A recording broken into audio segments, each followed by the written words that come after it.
At 3:04 in the morning, in the frozen darkness of the Bering Strait, a Russian-Chinese convoy was accelerating through ice-choked waters at speeds that no responsible navigator would ever authorize. On American radar screens, the distance was collapsing: 18 miles, 17, 16. No radio response, no course correction, no reduction in speed. Just a wall of targets, closing. Before we dive in, comment where you are watching from and click subscribe. The Bering Strait is 55 miles wide at its narrowest point. It separates two nuclear powers by a distance shorter than the drive between Los Angeles and San Diego. For most of human history, that gap was protected by geography and cold. It is no longer protected by either. Since Moscow formally designated the northern sea route as Russian internal waters, the Arctic has been reframed not as a wilderness, but as a corridor, a strategic thoroughfare worth an estimated $13 trillion in untapped energy reserves sitting beneath the ice. China has declared itself a near-Arctic state despite sharing no Arctic coastline whatsoever. Together, Russia and Beijing have been conducting coordinated operations across this corridor with increasing frequency, increasing boldness, and increasing precision. What happened in the early hours of this operation was not an anomaly. It was a test, administered in the dark, at speed, in conditions that punish any hesitation with catastrophic and permanent consequence. The Bering Strait does not forgive margin of error. Water temperatures hover between 28 and 32 degrees Fahrenheit, just below the freezing point of fresh water, but kept liquid by salt content. A sailor who enters that water without immersion protection loses meaningful motor function in under 2 minutes and loses consciousness within 15. The ice flows drifting through the strait are not uniform. Some are inches thick, others are pressure ridges, formed when two sheets of ice collide and buckle upward, and those can exceed 30 feet in height and extend 40 feet below the surface. A ship moving at high speed through that environment is not being bold. It is gambling with physics. And the convoy was accelerating. The convoy that appeared on American radar was not a collection of civilian vessels on a commercial route. Leading the formation was the Ivan Papanin, Russia's newest and most capable armed icebreaker. Think of an icebreaker as a floating wedge, a ship specifically engineered to fracture sea ice and hold open lanes where no other vessel can survive.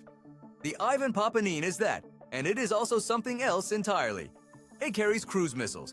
It displaces 9,000 tons.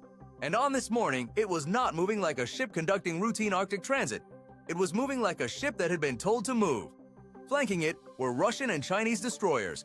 Tucked into the electronic shadow of massive gas carriers was a dedicated reconnaissance vessel, its antenna arrays continuously vacuuming classified signal data from the American task force ahead. The formation had a shape. Shapes have purposes. At 3:07, the picture on American radar resolved fully.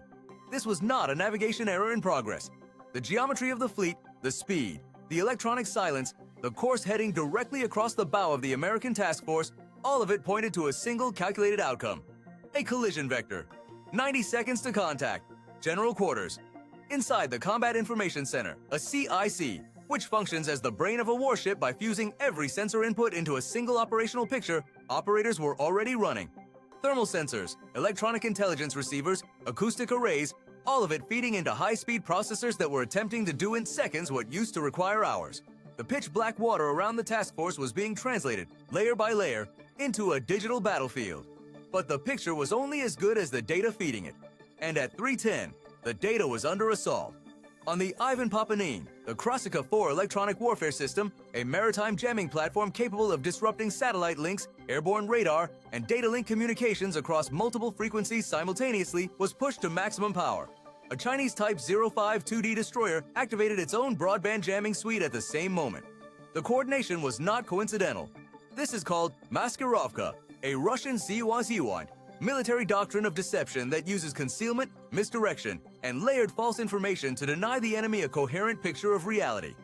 Think of it as cutting every wire in a building at once, so that every switch, every alarm, every light fails simultaneously, and no one inside can tell which wire to trace first.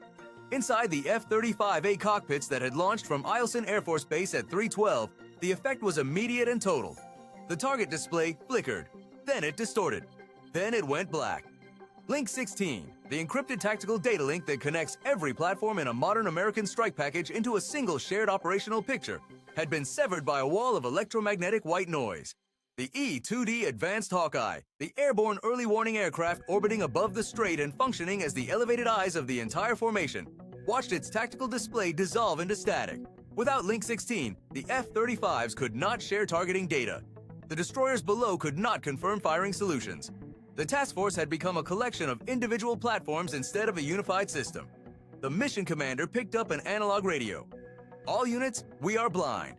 If you look at what just happened in that sequence, you will notice that Russia and China did not attempt to destroy a single American aircraft or ship. They attempted something far more efficient and far more dangerous. They attempted to make the Americans fight without being able to see. In the Bering Strait, choked with ice, with 12 miles now separating the two fleets, blind is not a recoverable state. Blind, at that distance, in those conditions, on that water, is how collisions happen. It is how incidents become engagements. It is how a decision made in 47 seconds becomes something that cannot be walked back by any government on Earth. 47 seconds. That was the estimated decision window before a course correction had to be executed that could not be reversed. The EA-18G Growler did not wait for the window to close. The Growler is the only aircraft in the world designed specifically to fight and win inside the electromagnetic spectrum. It does not fire bullets. It fires energy, precisely targeted, high-intensity jamming beams calibrated to locate, saturate, and collapse an adversary's electronic systems. The way a floodlight destroys night vision, the Growler destroys the electronic architecture that modern warfare depends on to function. 4 minutes of flight from Eielson brought the squadron directly over the engagement zone. They focused high-energy transmissions onto the Krasuka 4's operating frequencies with surgical precision. Within 60 seconds, the jamming wall cracked. Within 60 seconds after that, it collapsed. The tactical screens came back online. The shared picture returned. The task force could see again. But the electromagnetic battle above the surface had been covering something else entirely. Beneath the ice, a Kilo-class diesel-electric submarine had been holding position for hours.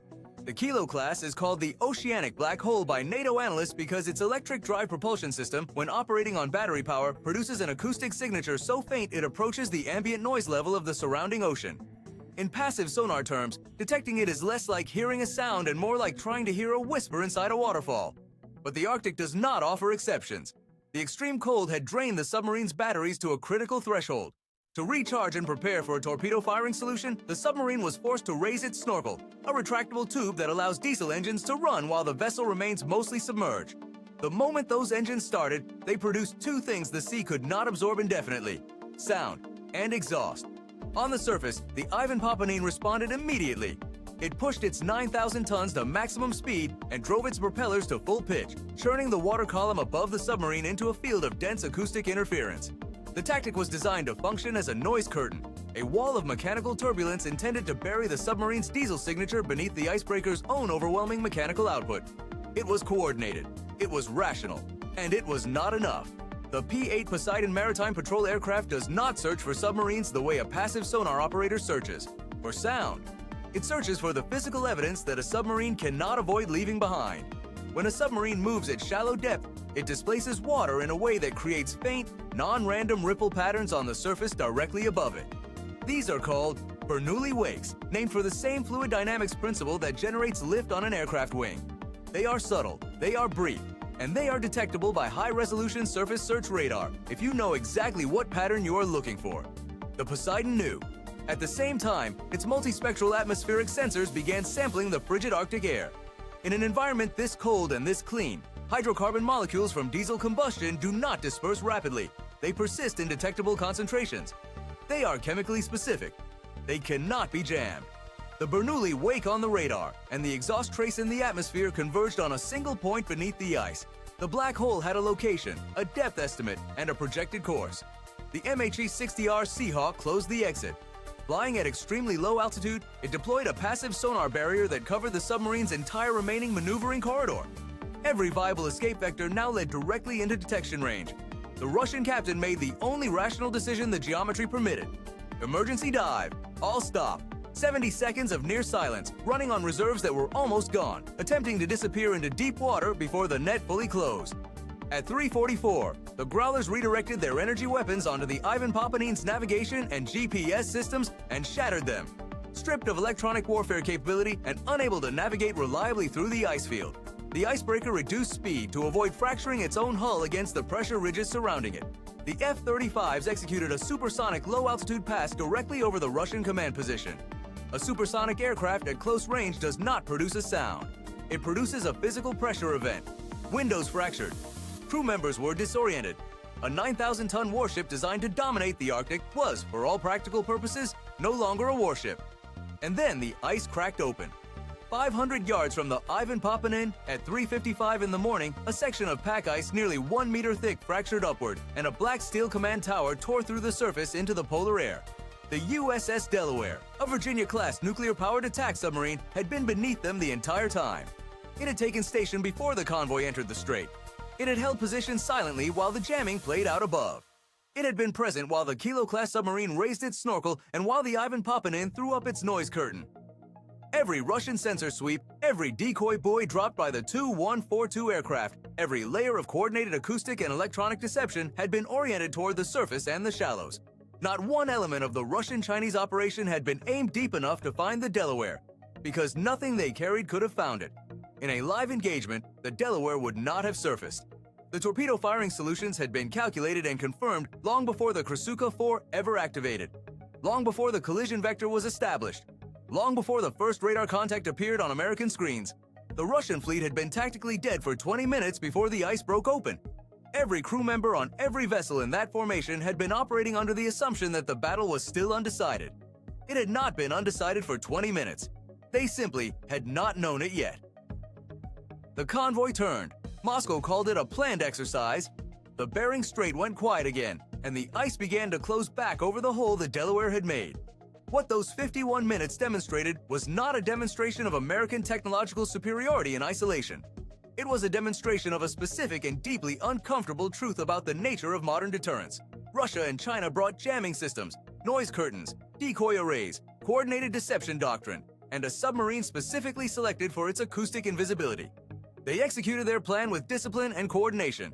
And none of it mattered, because the most decisive weapon in the Bering Strait that morning was already inside their perimeter before they arrived. Made no detectable sound. It fired no weapon. It revealed itself only after the outcome had already been decided.